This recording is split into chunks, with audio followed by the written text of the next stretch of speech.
안녕하세요. 경험을 기록하고 기부하는 어리입니다. 최근 대출 규제로 인하여 시드가 많지 않으면 내 집 마련을 하는 것은 정말 어려운데요. 오늘은 서울 동북권에서 7억에서 8억 아파트 단지를 찾아보고 단지들끼리 간단하게 비교해 보도록 하겠습니다.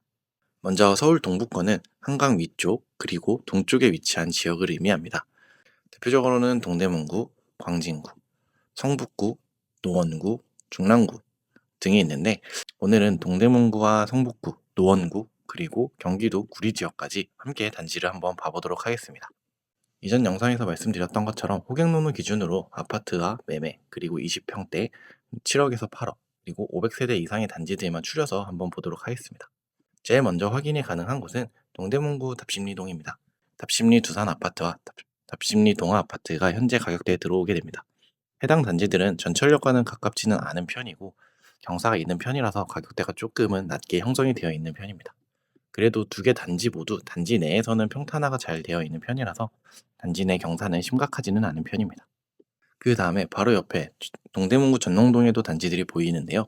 답심리동이지만 거의 전농동에 위치해 있는 청솔우성 1차 아파트, 전농동 SK 아파트, 전농동 우성 아파트가 현재 가격대에 들어오게 됩니다.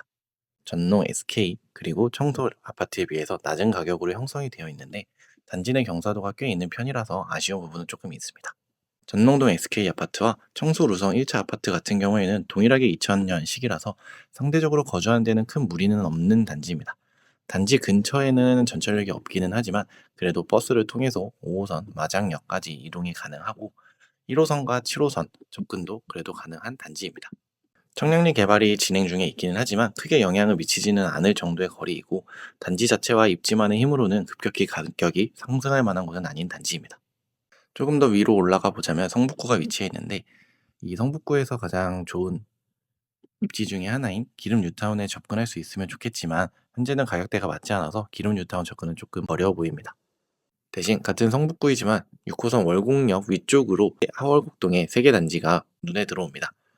월곡 두산 일부 아파트와 꿈의 숲 푸르지오 아파트 그리고 레미안 월곡 아파트 모두 비슷한 가격대를 형성하기는 하는데 레미안 월곡 아파트 단지는 조금 더 높은 가격이라 8억 이내로는 현재로는 조금 아쉽지만 들어가지는 않는 것으로 보여집니다.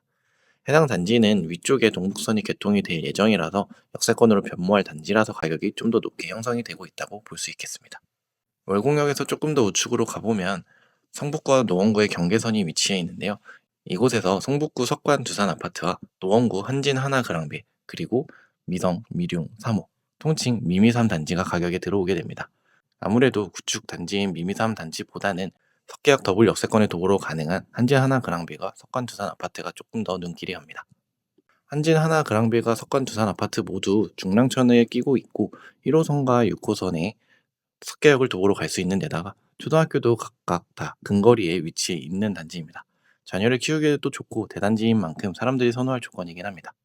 이쪽의 가장 큰 호재거리는 아무래도 강원대역 역세권 개발인데요. 현대산업개발 본사 이전과 함께 GTX 연결도 예정이 되어 있고 이문 차량기지 이전 또한 개발이 예정이 되어 있는 상태입니다.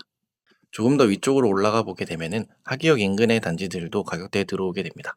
하기역은 동북선이 추가로 개통이 될 예정이라서 더블 역세권으로 변화할 예정이고 서울 3대 학원가 중 하나인 은행 사거리역이 동북선이 개통이 되면 전철을 통해서 이동이 가능해지는 단지입니다. 역세권에 위치해 있는 하계 장미 아파트 같은 경우에는 재건축이 거의 확정된 것으로 알고 있고 하계 미성 아파트와 그리고 하계 청구 아파트도 현재는 접근이 가능한 가격대인 것으로 보여집니다. 노원 을지대병원도 역 바로 앞에 위치해 있기 때문에 상급 병원을 이용하기에 매우 좋고 해당 상급 병원에 종사하는 종사자들이 많이 거주하는 동네이기도 합니다. 마지막으로 조금 더 동쪽으로 옮겨가서 경기도 구리를 한번 봐보도록 하겠습니다. 최근에 8호선이 연장 개통이 되게 되면서 이제는 잠실까지 20분이면 접근이 가능해지는 거리가 되었습니다.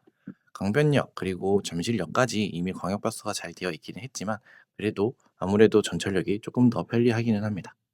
구리 지역 중에서도 장자호수공원역 인근에 접근이 가능한 가격대의 단지들이 좀 있습니다. 연식이 90년대 초반과 2000년대 초반으로 구성이 되어 있는데 백문초등학교를 배정받는 단지들이 대부분 90년대 초반 연식이고 나머지 지역들은 2000년대 초반의 연식으로 구성이 되어 있기는 합니다. 각자의 장단점들이 있는 단지들인데 LG 원앙 아파트와 하나 아파트는 상대적으로 구축이라서 아쉽기는 하지만 오래된 만큼 이미 인프라가 잘 형성이 되어 있고 중고등학교도 매우 가깝게 위치한 편입니다. 금호 베스트빌 1차 단지와 한일 베라체 같은 경우에는 장자 호수공원역에서 훨씬 조금 더 가깝고 장자 호수공원도 가깝게 위치해 있는 데다가 연식도 상대적으로 좋은 편에 속합니다. 각 단지들의 개별 임장 영상들은 채널에서 확인이 가능하니 언제든지 찾아봐 주시기 바랍니다. 대신 구리 쪽은 최근에 다녀와서 업데이트 예정이니 조금만 더 기다려 주시면 감사드리겠습니다. 마지막으로 오늘 소개해본 단지들 중에서 제가 생각해본 순서를 조금 정해보도록 하겠습니다.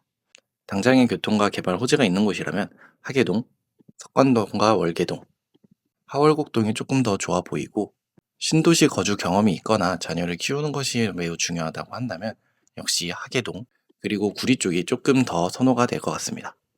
당장의 개발에 대한 호재는 크게 없지만 서울 입지 그리고 강남으로 출퇴근하는 것이 아니라 광화문 직장 쪽에 조금 더 가깝다면 답심리 전농동도 좋은 선택지가 될 것으로 보여집니다. 결국 개별 단지를 보고서 선택을 해야 할 텐데 종합적으로 그리고 현재 상황과 실거주 기준에서는 하계동을 최우선순위로 보고 석관동과 월계동 그리고 구리, 하월곡동, 답심리 전농동 순서로 우선순위를 정하고 저는 단지를 볼 것 같습니다. 여러분의 생각은 어떠신가요? 댓글에 의견을 남겨주세요. 투자나 내 집 마련 등을 하시려면 직접 임장하시고 결정하시길 바라겠습니다. 구독과 좋아요는 영상 제작하는 데 큰 힘이 됩니다. 오늘도 제 경험을 들어주셔서 감사합니다.